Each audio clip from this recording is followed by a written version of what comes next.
The broadcast is now starting. All attendees are in listen-only mode. Good afternoon. I'm Ginny Van Dusen, Director of Alumni Career Development at Holy Cross, and I'd like to welcome you to today's webinar, Standing Out in a Nonprofit Candidate Pool. This is the next installment in our series of web-based presentations covering a broad range of career development topics. Today, I'm very happy to welcome Erin Reedy, class of '92. Erin is an executive search professional who works solely in the nonprofit sector. She works with clients around the country to fill critical leadership positions at nonprofits who are working to make change in their communities. We'll be together for a little under an hour. Erin will speak, and we'll then take questions from you for as long as time allows. I encourage you to submit questions throughout this presentation by checking out the question function located on your webinar toolbar to the right. Thanks again for joining us, and now it's my pleasure to turn things over to Erin. Thanks, Jenny, and hello, everybody. I'm really excited to be here today and very much looking forward to sharing some information with you first, but then excited about the question and answer period too. So as Jenny mentioned, this is designed to sort of talk about how to stand out in a nonprofit candidate pool. So the overview of what we'll cover today is sort of an introduction. We'll talk about some of the objectives. One of the things that I think can be helpful for people is to just think a little bit about what's different about the nonprofit sector and some general guidelines about how to promote yourself when you're in a potential job search situation, and then some specific areas where are opportunities, I would say, to really stand out in that candidate life cycle and how to do that specifically in the nonprofit sector. So looking forward to it. So we'll hop in. This is really just an introduction to myself. Like some of you, I may have, I got really the bug for nonprofit work at Holy Cross when I was there and was involved in a lot of issues around homelessness and housing. And following that, got my MPA at UMass and stuck with that for a while. I worked in the community development field for about 12 years. And really enjoyed that work. It's still a passion for me, but probably, I think maybe close to 10 years ago now, I joined a startup organization called Common Good Careers, and it was really one of the first search firms that was exclusively focusing on the nonprofit sector. Up until that point, many nonprofits had not used search firms, but there became a real focus on talent in the sector at that point, and so firms were emerging at that time. So I spent 6 years doing that work at Common Good and really fell in love with executive search at that point. And then about 4 years ago, moved over to KOYA Leadership Partners, which is one of the biggest firms in the country doing nonprofit search. And we work across the sector, so folks all over the country, clients that are doing work in every possible arena you can imagine. And we do a lot of CEO and executive director searches, but we also do searches at the VP and director level as well. So the idea for today is to really leave you with a better understanding of the nonprofit jobs landscape. One of the things that I think is so important is really understanding the distinction between who you are and what you do, and that can be really critical, particularly if you're contemplating a shift from a different sector. Again, the multiple opportunities you have to stand out, and then, as I mentioned, we saw some of the questions in advance, and it looks like some folks are interested in this transition. We call people who are in that mode sector switchers, who are interested in making a shift to the sector. So we'll talk a little bit about that as well. So general guidelines. I think it's really important to understand that your goal in an interview process is to really communicate who you are, in addition to what you've done, but people really want to understand who you are, what drives you, what you're passionate about. So one of the ways that I think is really helpful at the beginning of a job search is to just really do an honest assessment of your strengths and weaknesses. So friends can be, and family members can be really helpful with this. I often recommend that you ask people in your life what kinds of words they use to describe you. Ask them frankly what you're good at and what you're not so good at, because I think going into a search with that kind of insight is really going to help you in the long run. And I've had examples of this in my own life where it's hard to do. There were various times in my career where my family was certainly and still is a priority. And I found myself in situations where I had to be really honest about that and upfront. And I think what you have to do is take the long view about where you want to end up. And being honest is always going to be obviously a better way to get there. So acting on your passion is really critical. So trying to spend some time thinking about what is it that moves you. I've heard other people describe this as what are the issues you read about that really go straight to your heart or upset you the most. Those are the things you should be running toward. So really spending some time figuring out what really gets you going, and then making sure you can speak to how you've demonstrated or acted on that passion. And that can be in any number of ways. It could be through your family, it could be at work, it could be through volunteer, but wanting to be able to talk about that is really, really important.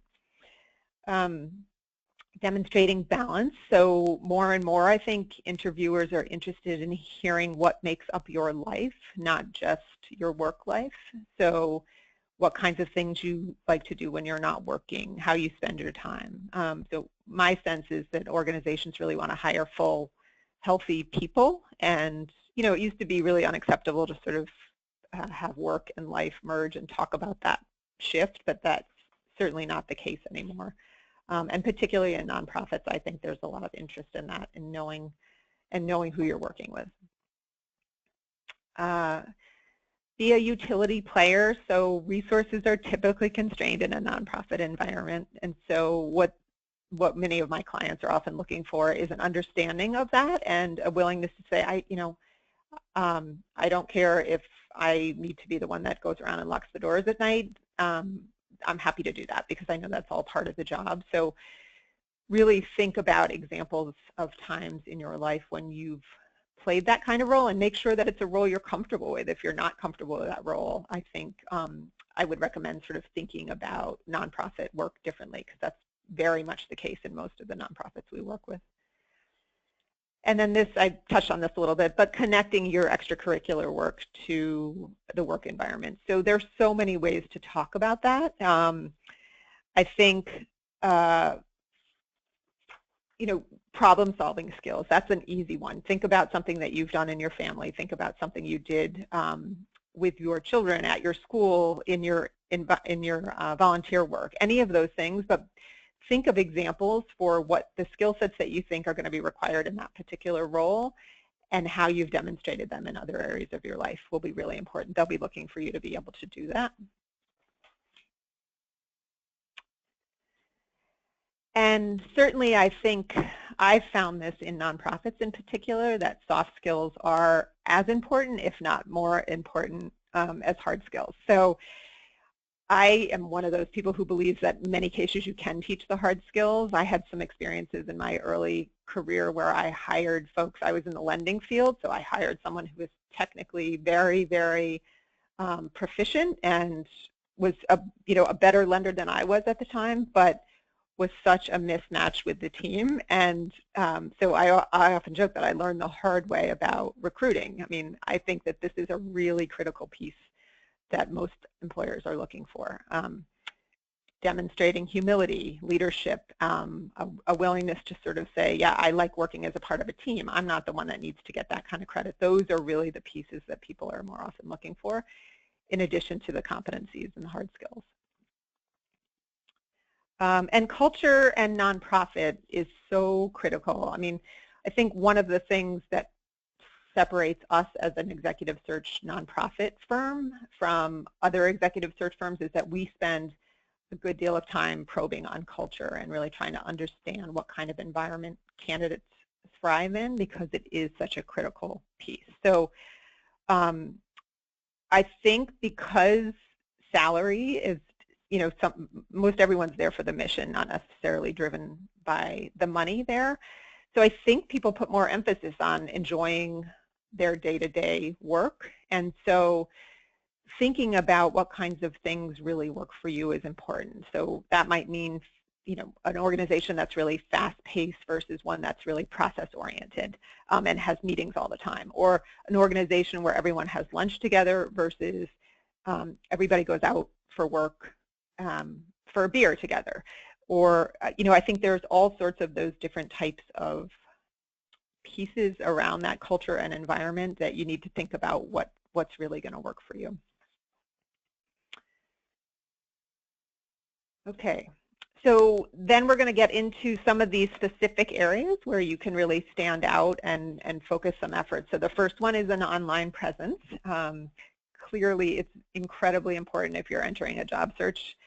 I would argue it's important regardless of if you're in a job search, but audit and improve your online presence. So Google searches will absolutely happen. I mean, as a recruiter, I have found everything. I've found, principals who's been fired by their districts. I've found candidates who claim to have degrees that didn't have them. That is all going to come out. So you want to be really, really careful and thoughtful about what you're presenting.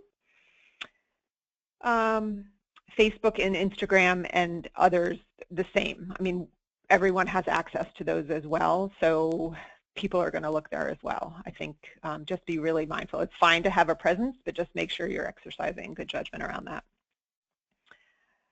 So I think in the last couple of years, LinkedIn has become incredibly, even more critical for job seekers. There are so many jobs and networking groups on LinkedIn that are really critical and can be incredibly helpful.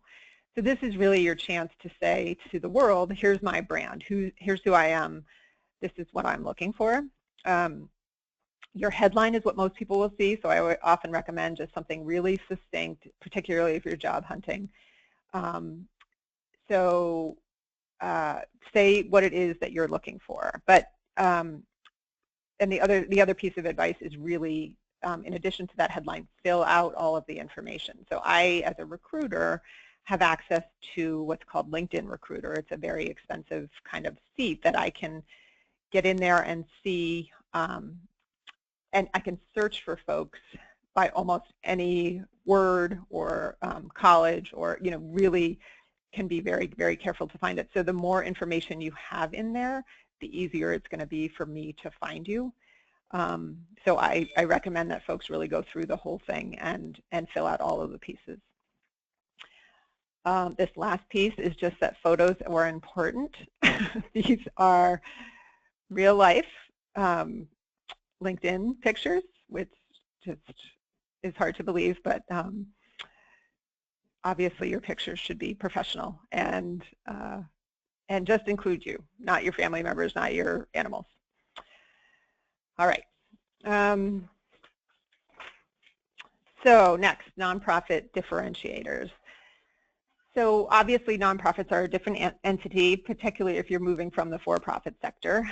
Certainly I think the compensation scales are different. They have caught up somewhat in the last few years, but I think it's obviously something that people need to be aware of and sort of understand going into that search process. There is a one of the things that I often see with folks that are looking to make a shift is that there's a sense that the for-profit sector runs better than the nonprofit sector, and that people making that shift are just going to be able to come in and make the nonprofit sector work better.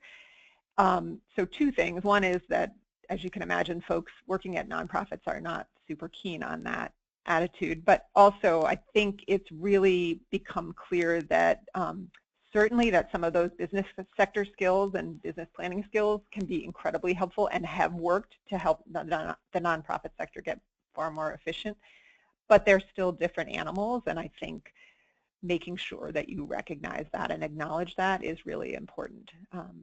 It's not as simple as just transferring those skills over. There's also this illusion, I think, that the work is less demanding on the nonprofit side. I've had folks say that to me before, I'm ready to take it easy, so I want to move to the nonprofit sector. I think that's a mistake and not true, particularly in, as the nonprofit sector has evolved, it's really gotten incredibly efficient and impact focused. So many of the organizations I work with are very, very fast-paced, very intense environments to work in. There tends to be more collaboration in nonprofits, and wanting to bring everyone along. And for some people, that can be a really difficult shift if you're coming from a more traditional corporate role and you're used to a rigid hierarchy. That it can be frustrating, I think, for some people because things take longer because of that focus on collaboration. So just something to be aware of, and again, trying to see if that's going to be a good fit for you. This is, again, that limited resources piece. You often have to make do with less. So if you're comfortable with that, the other thing I recommend is, thinking in advance of examples of that, because it's another issue that they'll be asking you about if you're coming from a corporate sector. And then finally, this notion just that you, almost everybody I know in the nonprofit sector wears multiple hats. And there needs to be a willingness to do that, because program folks will get pulled into fundraising. Fundraising folks will get pulled into programming. It's not, those skill sets overlap very, very much. So I think that's another place that's different than the corporate sector, where things tend to be more siloed. So I tried to think a little bit about folks that might be thinking about making a transition and share some of the concerns that an employer might have regarding someone making that shift. So I think the first and by far the greatest one is, what is their motivation? So they're going to want to understand what's driving you to try to make that change and why now is the time for that. I think the key there is really being able to demonstrate why it's so important to you. And I often say, and we'll talk about this a little bit later, but as the cover letter for me as a recruiter is a really good place to say that. That's your chance to sort of tell your story. So, you want to move into the education sector. My parents were teachers. I've been, volunteering in this capacity for this amount of time. This has always been close to my heart. That's the place to kind of make your story, but that's definitely the key. The first key issue that they'll want to hear about. Culture fit is also a concern, as we were talking about. If someone's been in spent their whole career in for-profit, they want to make sure that the nonprofit landscape won't be a shock to their system, and they'll want to probably talk about that pretty in depth with you. And then, do the skills translate? This notion, business development, for example, sales, which is a role that's often in the for-profit sector. We've seen a lot of people successfully translate that to fundraising, which in some ways is the same competency. But it can also not work that simply. So there has to be an understanding of the differences, and they're going to want to understand that too. And then finally, just sustainability, and whether this is a fun idea for the person or if this is a genuine long-term commitment to make a shift to the nonprofit sector. Those are going to be things they'll probably want to hear about. The things I think a candidate should be considering are certainly figuring out ways to get some insight into that particular organization. Just as for-profit companies, there's different culture, different feel. Nonprofits definitely have that too, so that's a really good way to get some insight into what it's actually like to work there if you spend some time volunteering there first.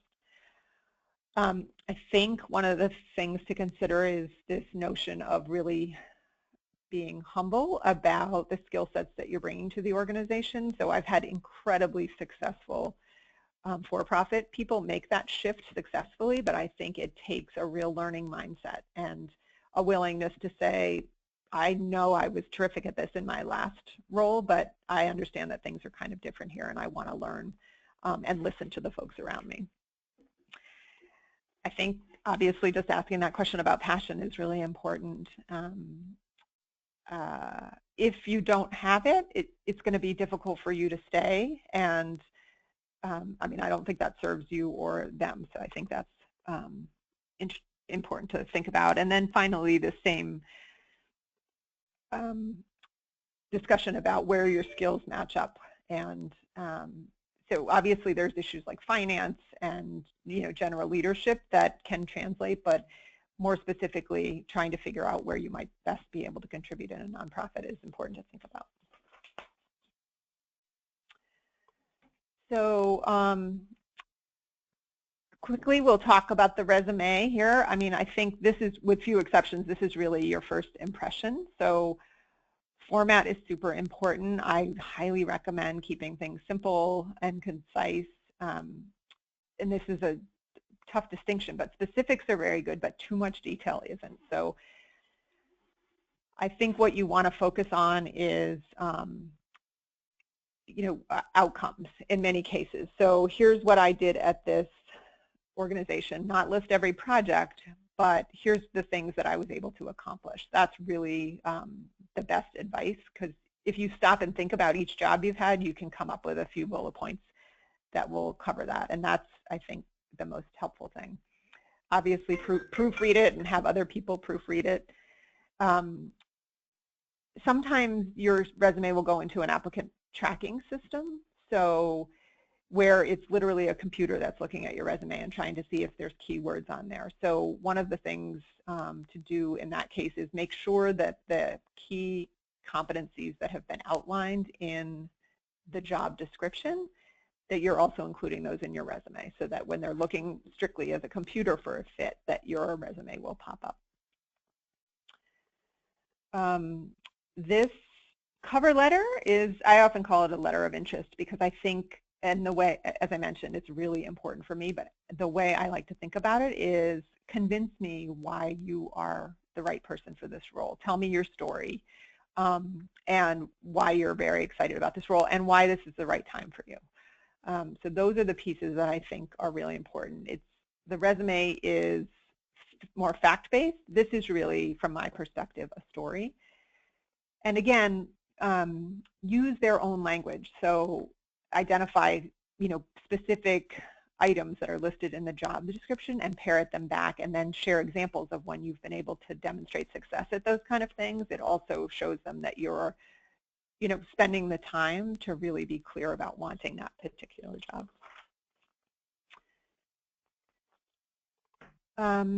So next step in the candidate life cycle is the pre-interview, and that's clearly just, obviously, researching as much as you possibly can.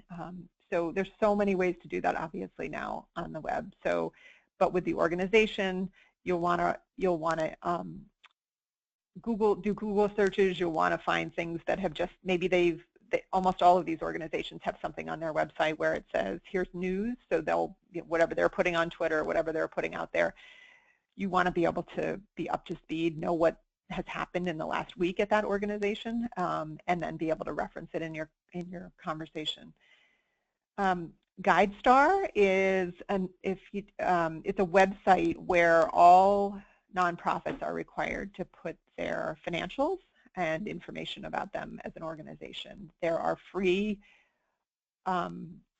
memberships that you can just sign up where you can access information. So this is really important if you want to. The 990s are their financial documents, and you're able to go into GuideStar, see where they're getting their funding, who are their leaders, who's on their board, all of that information, and can give you sort of a picture of what's been happening at the organization over time, because they have at least 3 years of the financials in there. So I highly recommend doing some research in GuideStar. It's really, really helpful. And again, on the executive team, anyone you're meeting with, see if you're connected with anybody they know in LinkedIn, what their hobbies are. I mean, I think you have to use your judgment on any personal findings, but certainly if you have a alma mater in common, that's something that you'll want to make sure to bring up with someone. So, and then finally, this piece is just referral. So again, use LinkedIn. Use any information you do in this research phase to see if there's some way you can be connected, and then just ask for it. People are always happy to make those connections for you.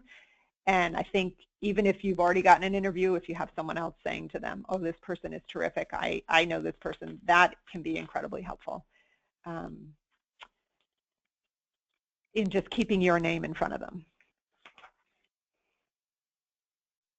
So obviously the interview is a key piece of this. And I always say the interview starts the minute you walk in the door. Everyone you meet there is a potential ally or a detractor.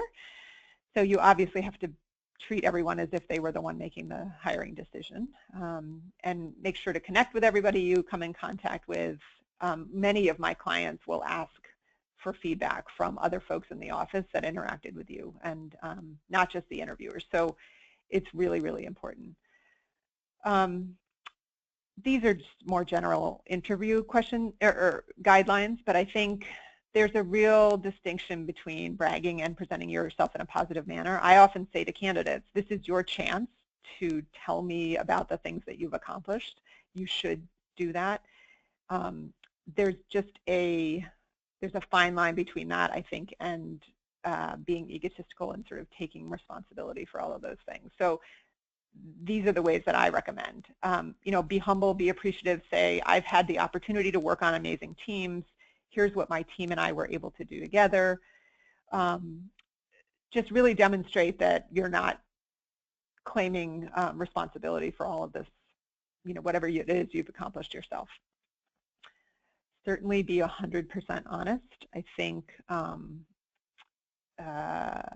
you have to talk about why you have left previous jobs. This information will come out anyway, and also do not exaggerate. Just be really clear about what you do know, what you don't know, what your skills are, because there's nothing worse than having something come out later in the process. So, and then come prepared with lots of examples. Again, these are those sort of softer skills that are really, hard to sometimes think about at work, but you can use any examples. One of the examples I love is I was recently interviewing a woman for a role at a foundation out in California, and she shared this story about having served on jury duty, and she thought there was a great lawyer, but she said he had a horrible PowerPoint presentation. So after her jury duty was over, she went to the San Francisco Public Defender's office and said, I am really good at PowerPoint. I would love to do some training for your lawyers. And so now she and another woman from her organization are doing that work for the Public Defender's office. But that was, for me being as a recruiter, to be able to share that with my client, they went nuts for it. They love to hear that she took initiative, she saw a problem, she filled it with her skill set. So those are the kinds of things that I think about examples of ways you've done that. And then finally, in the interview, I love it when people share mistakes that they've made, and you may get asked that question, but I think that shows such self-insight, and also all you need to do when you are sharing something is just follow it up with what you learned from it. I think that can be really powerful in the interview process as well. Obviously, listening is incredibly important. You have to ask good questions. That will show them that you've done all this work in advance and that you have an understanding of what it is that they're looking for. I always encourage people to ask about what are the challenges that the company has faced in the past, and also where does the organization want to be in 5 years, because I think that shows a commitment, but also a real interest in understanding the ins and outs of what's happening at that organization.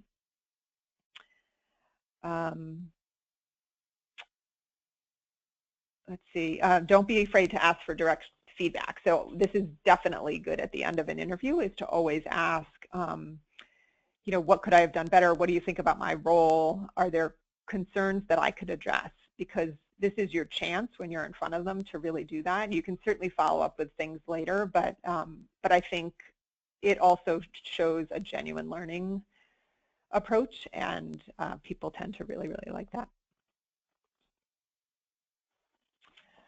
All right, post-interview. So thank you notes are critical.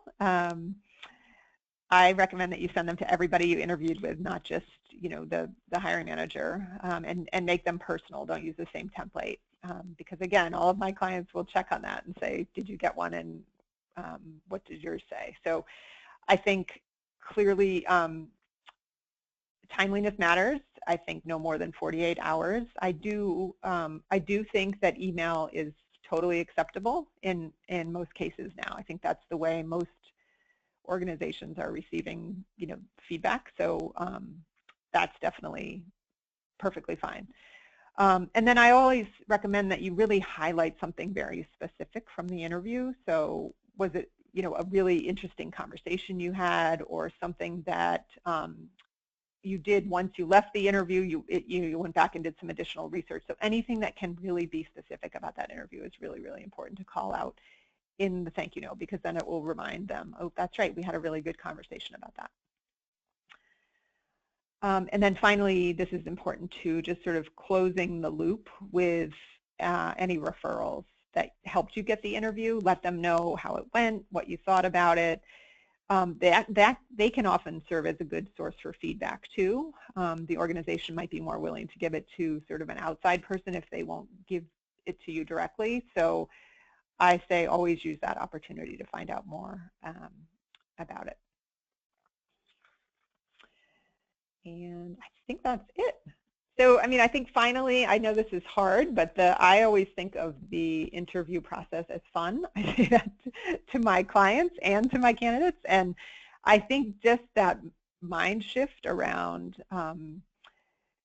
it's, you know, it really is about finding the right fit. And so if you think about it that way and go into it with that mindset, it can be really, really helpful.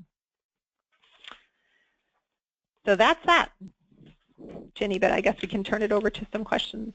We can. Thanks, Erin. I'll just start in no particular order, but the first one would be any recommendations for someone being considered for their first nonprofit board role?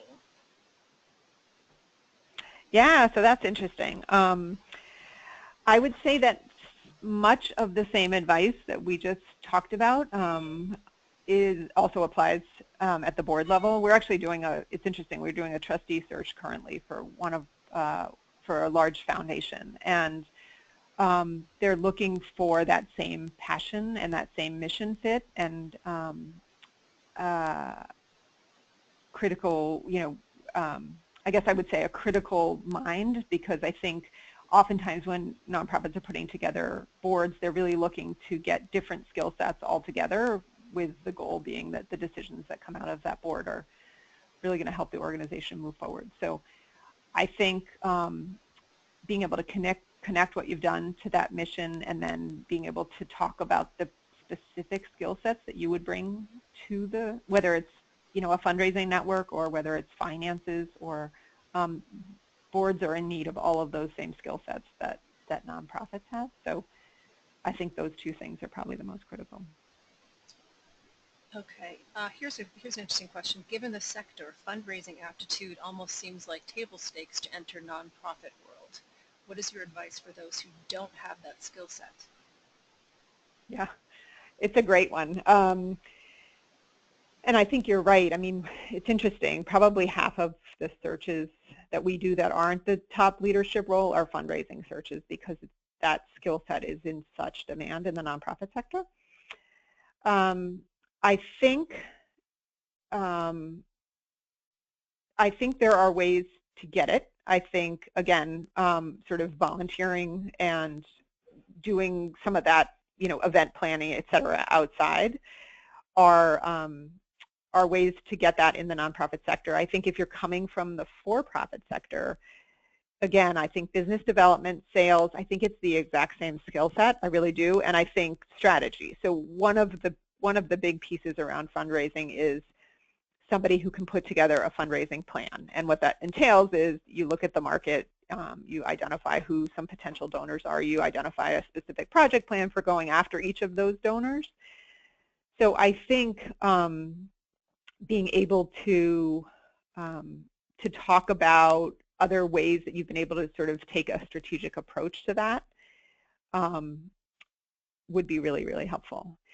And then frankly, if you're working in a nonprofit and you don't have exposure to fundraising, I would try to get it in your role. I would try to, if you're working on the program side, I would try to get exposure to that, you know, work on a particular project with somebody on the fundraising side. But really, it is becoming really critical. So ultimately, if you want to be an ED or a CEO of a nonprofit, I think at some point in your career, you have to gain that skill set.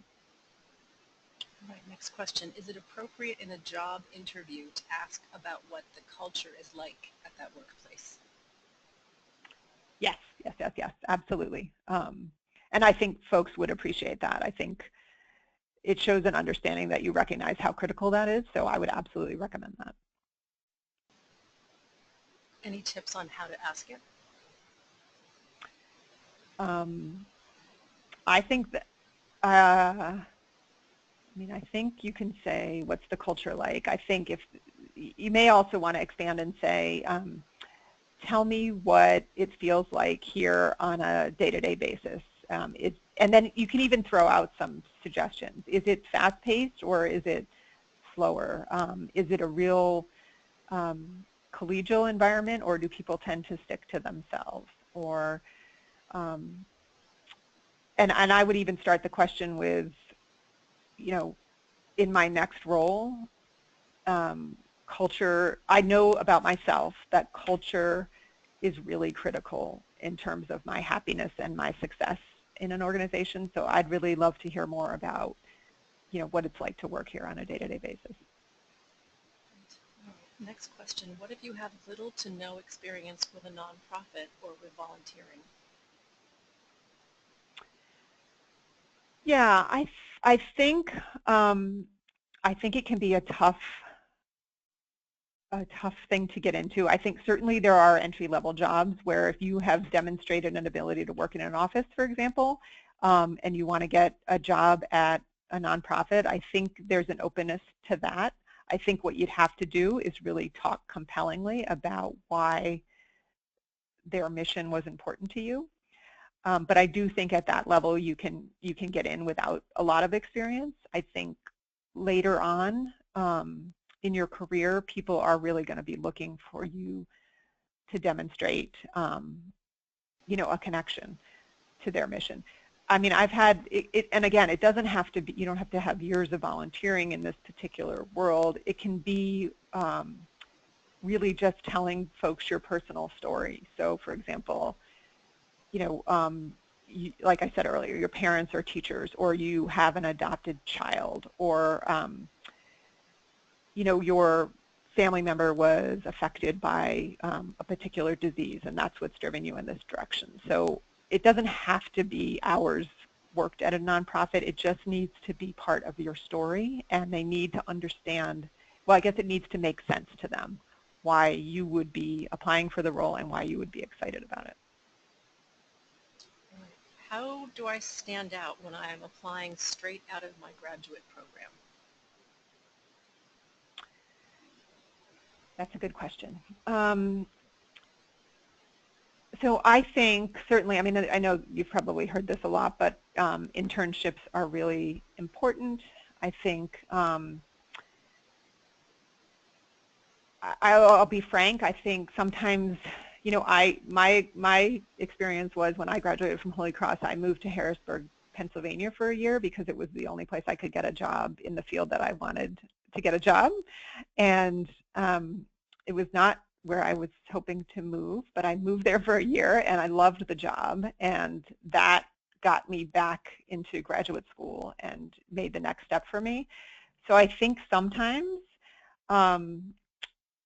you may need to figure out a way to get in, and it may not be exactly what you're looking for, but take it for what it is, which is experience and exposure to the nonprofit sector. And in terms of standing out, I think it's really about everything I sort of mentioned today, which is you need to be able to say what you've been doing, why you're passionate about it, and then make a connection for that employer about why who you are is the right fit for this role. Here's one. I have a lot of nonprofit experience, but have taken about 10 years to be a stay-at-home mom. Is it still appropriate to speak of this experience in the nonprofit sector, or will I essentially be starting over? Not at all. I highly recommend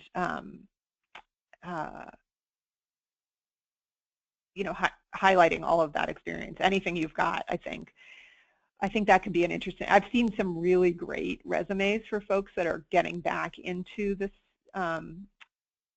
into the sector or trying to enter the sector after being at home, and I think there are a lot of ways that you can really play up that experience, and I think frankly you can also play up your experience as a stay-at-home mom and call it out explicitly on your resume, and say, here's what I've been doing, here's what I've also been doing on the side, and these are the things, and clearly, this is where my heart is, and now's the time for me to return. I think that's going to really, really be valuable as you're trying to make that shift back. All right, how do you convince people that your for-profit skills are transferable to the nonprofit sector? Yeah. So I think a couple of things. One is some people you're never going to be able to convince that. So I think lots of my clients are super excited about that skill set and understand inherently the value that that brings to their organization. I also have clients who don't, and who say nobody who hasn't worked in a nonprofit is going to understand what we are challenged with. So I think part of it is a little bit out of your control. But again, I really feel like it's about that personal connection. So if you can get in front of somebody and help them understand why it is that this shift makes sense for you, they will understand the skill set piece. My guess is that 75% of people understand that and recognize that there's pretty deep overlap between those skill sets.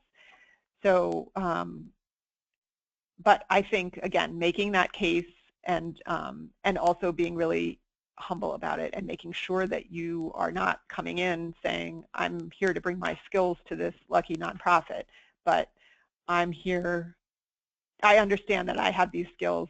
I understand that might not be exactly what I need to have in this role, but I think there's a lot of transferability, and I'm willing to learn the rest. I think that goes a really long way. Here's one. Does having experience as an active nonprofit board chair come across well, or is it off-putting? I think it's fantastic. Yeah, I don't see that as being off-putting. I think my clients would be really thrilled about that experience. It shows a commitment to the sector. It shows, involvement. I think that's really powerful. All right. Are there nonprofit career search websites for people who are not yet at the director or executive director level? There are, yeah. So the biggest one is called idealist.org, and that's a great website. And you can search by keywords, you can search by geography, you can have them send you emails whenever there's a role available. So that's a really, really good one. That's national. Common Good Careers, where I used to work, tends to have searches that are lower level than the ones that KOYA works on. So I think that's a really good spot to keep an eye on. Indeed is a good one. It's a good aggregator, so it pulls from a lot of different places. AFP, which is the Association of Fundraising Professionals, is a really good one for fundraising roles at all levels. There's one called execsearches.com. And then the other thing I'll say is that depending on your geography, there are there are more geographic focused search firms. So there's one in Washington, D.C., for example, that I think of. That's called LeaderFit, one word, LeaderFit, and they have searches at all levels too. Most of them are focused in the D.C. area. And then certainly depending on your area of focus. So if it's education, there are education job sites. School Spring is one of those that's really active in that realm. Or if it's community development work that you're interested in, there's an organization called Opportunity Finance Network, and they have a very active jobs board. So it can, it behooves you to watch Idealist and some of the general ones, but also if you know more specifically the things you're interested in or where you want to be, it's worth it to watch those as well. We also had a couple of other suggestions come in Americans for the Arts, and Art Pride, New Jersey.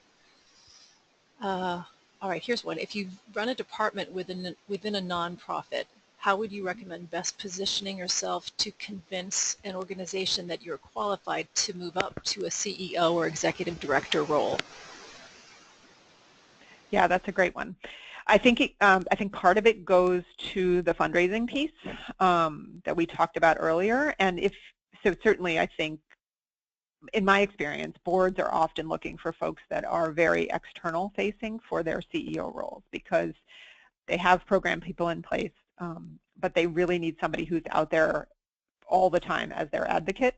That's not always the profile for what that CEO looks like, but more often than not, that's what our experience is. So I think if you don't have the specific fundraising experience, I think make a case for ways that you have represented the organization externally.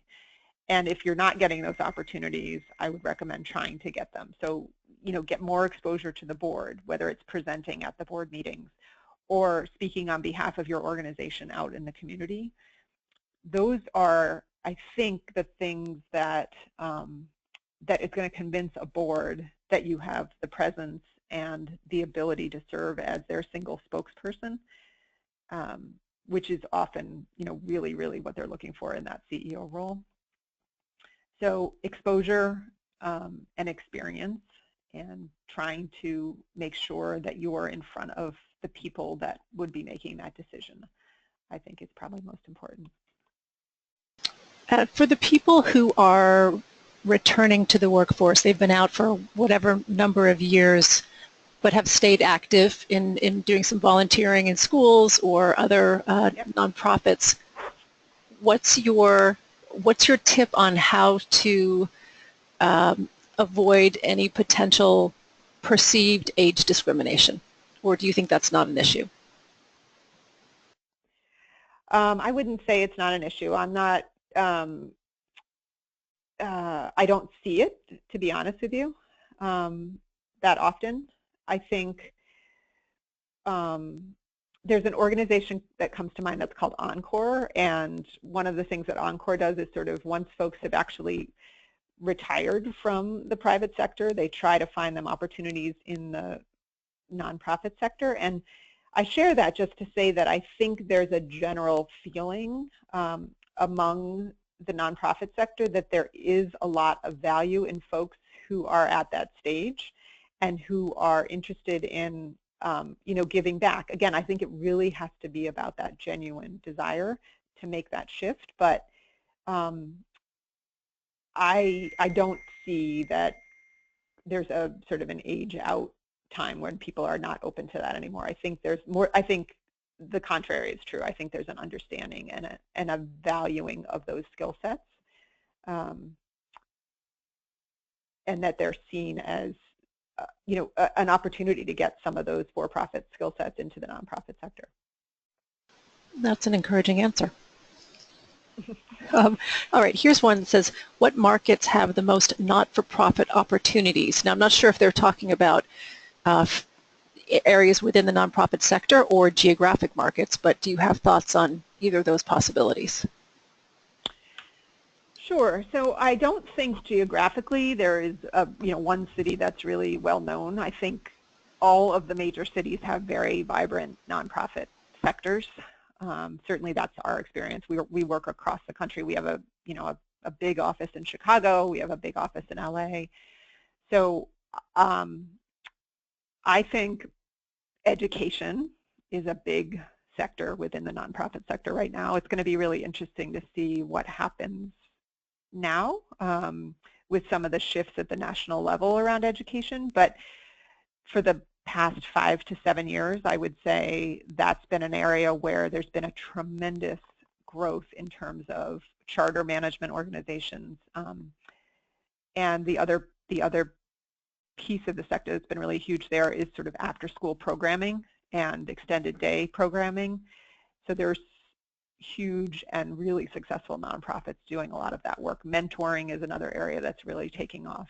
So I think certainly education is a place that I think, at least to date, has been growing really quickly with some really interesting entrepreneurial nonprofits that have been growing nationally. So that's an area I think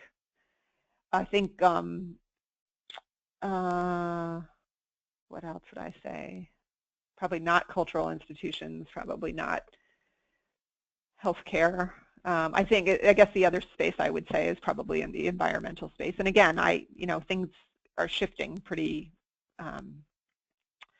intensely right now, but I think up until today, the environmental sector has had some really great work being done, both nationally but also globally, and those have been good opportunities, I think, for people and fast-growing organizations.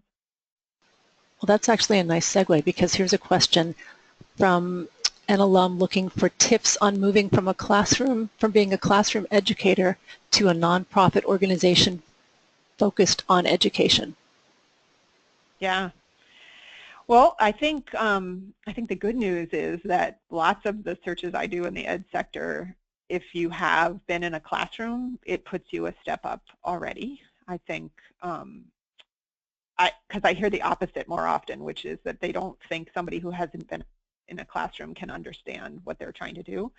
So I think you're really well positioned. I think the key is, talking about your experience in the classroom and how that's really about staff management and project management and curriculum and strategy, and then making the case that that skill set and that knowledge base that you've gained there is going to inform how you work in an education nonprofit. But I think that's a really great position to be in based on my experience. Yeah, it does sound like a good one. All right, I think we have actually moved through all of the questions that have come in, but there have been a couple people asking about any possibility of following up with you. Yes, absolutely. Yeah, I'm happy to hear from anyone. So I think Ginny was going to share my email, so feel free to reach out. I would love to connect with anybody about where you are in particular. Great. Yeah, and I will be including your contact information in an email that gets sent out a little bit later on this afternoon. But I would imagine you'd also be happy to connect on LinkedIn. Absolutely. Yep. I've already heard from a lot of folks that way, so I love it. Yeah, anybody is welcome to do that. All right, great. Well, again, Erin, thanks so much for joining us this afternoon and sharing your time and your knowledge. And thank you, listeners, for joining us. A recording of this presentation will be available on the Holy Cross Alumni Career Development within a week, and you will receive an email when it's posted.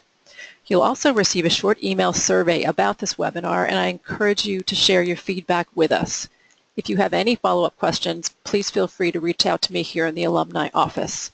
Stay tuned for more career webinars in the months to come, but I do want to let you know about another webinar that the alumni office is holding in May called Navigating the Admissions Process. This College Admissions 101 presentation will be of interest to anyone with high school-aged children, and more information about the webinar can be found on the alumni website. Again, thanks for joining us and have a great afternoon. Thanks, Jenny.